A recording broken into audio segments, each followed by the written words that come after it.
Hello my dear students, कैसे हैं आप लोग सभी? आई होप बहुत ही अच्छे होंगे। तो आज हम क्या करें? वही जो हम डेली कर रहे हैं, यानी कि आज है डे 11 और हमारे डेली के जो 10 एमसीक्यू की प्रैक्टिस करनी है वो हम लोग कर रहे हैं। और आज के एमसीक्यू हमारे कौन से टॉपिक से हैं?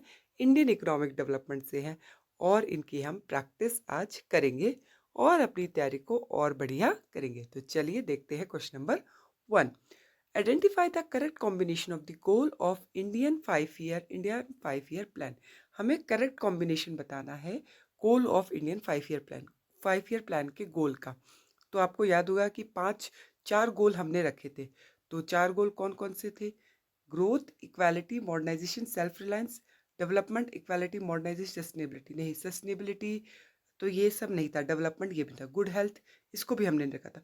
हमने ग्रोथ को रखा था, हमने इक्वालिटी नहीं रखा था, हमने इक्विटी रखा था। ठीक है, ये ध्यान रखना। मॉडर्नाइजेशन रखा था और हमने क्या रखा था? सेल्फ रिलायंस रखा था। तो हमारा जो सही कॉम्बिनेशन है वो क्या है?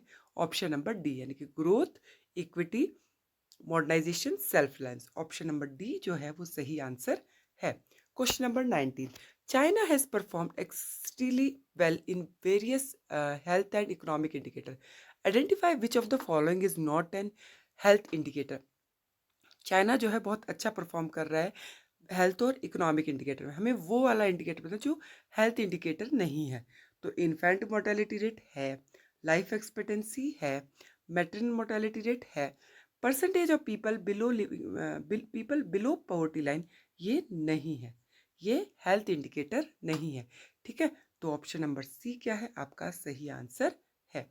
Question number 20। The shackles of agriculture during the colonial period was permanently broken by the Green Revolution that resulted from the application of dash। तो ये कह रहे हैं कि कॉलोनियल पीरियड के दौरान जो एग्रीकल्चर सिस्टम हमारा बैकवर्ड था उसको ग्रीन रेवोल्यूशन ने कम्प्लीटली ब्रोक कर दिया और हमारा एग्रीकल्चर प्रोडक्शन काफ़ी बढ़ गया था। क्या क्या चीज़ें थी जो ग्रीन रेवोल्यूशन में आई थी? हाई यील्डिंग वैरायटी सीड्स आए थे, मैकेनाइजेशन ऑफ एग्रीकल्चर आया था, केमिकल फर्टिलाइजर एंड पेस्टिसाइड आए थे, but organic fertiliser and pesticide नहीं थे। तो क्या ऑप्शन है हमारा? फर्स्ट, सेकंड एंड थर्ड, यानी कि ऑप्शन नंबर बी जो है वो सही आंसर है।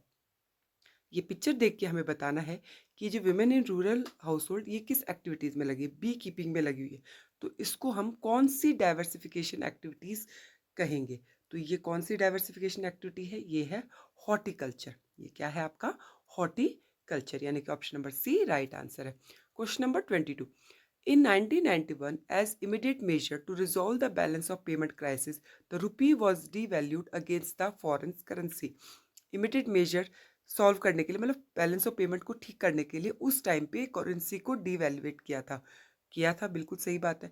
Devaluation of currency was imminent to replace the deteriorated foreign exchange reserve. इसका जो एक रीजन था डिवैल्यूएशन, आपको पता है हम डिवैल्यूएशन करते किस लिए? फॉरेन एक्सचेंज को बढ़ाने के लिए, क्योंकि डिवैल्यूएशन करने से एक्सपोर्ट बढ़ जाते, इंपोर्ट कम हो जाते। तो ये भी रीजन जो दे रखा है ये भी सही दे रखा है। तो ऑप्शन नंबर कौन सा सही है? ऑप्शन नंबर ए जो है वो सही आंसर है। Question number 23.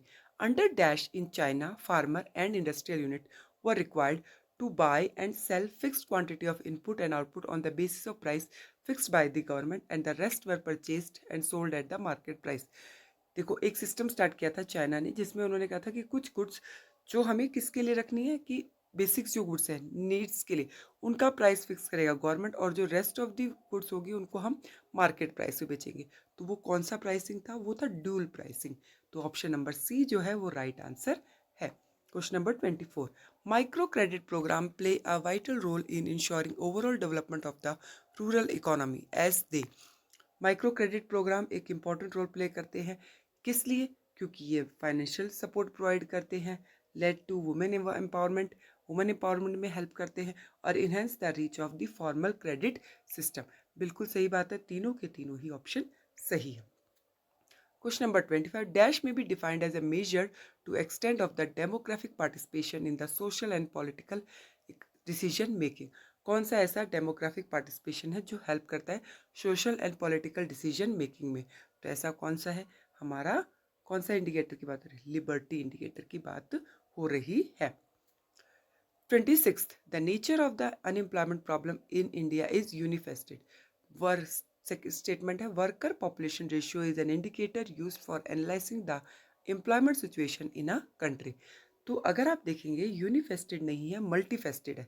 हमारा जो अनएम्प्लॉयमेंट का प्रॉब्लम है वो मल्टीफेस्टेड है। तो ऑप्शन स्टेटमेंट 1 क्या है, गलत है। स्टेटमेंट 2 सही बात है कि वर्कर पॉपुलेशन रेशियो क्या इंडिकेट करता है, एम्प्लॉयमेंट सिचुएशन को दिखाता है। तो फर्स्ट स्टेटमेंट फॉल्स है और सेकंड स्टेटमेंट क्या है, ट्रू है, यानी कि ऑप्शन नंबर बी जो है वो सही आंसर है। क्वेश्चन नंबर 27 क्या है, इसमें से हमें क्या बताना है, करेक्ट पेयर हमें बताना है। तो करेक्ट पेयर जरा बताते हैं। Adoption of mixed economic system, तो common development policy of India and China, नहीं। Mixed economic system common development policy India और पाकिस्तान की थी, चाइना की नहीं थी। Introduction of economic reform in China imposed by World Bank, नहीं, ऐसा भी नहीं था। ये भी गलत है और ये भी गलत है। Great leap forward campaign focused on massive industrialisation, ये सही है, यानी कि ऑप्शन नंबर सी सही है। First 5 year plan of Pakistan announced in 19, ये भी गलत है। तो हमारा ऑप्शन नंबर सी क्या है जो सही ऑप्शन है। तो ये थे हमारे आज के 10 क्वेश्चंस। आई होप आपको अच्छे लगे हो। मैं फिर आपको बोल रही हूँ, जो आपकी सीरीज चल रही है उसको देख लीजिए, आपके एग्जाम में बहुत आपकी हेल्प करने वाली है। थैंक यू, फिर से मिलते हैं आप लोगों के साथ में नेक्स्ट 10 क्वेश्चंस के साथ में।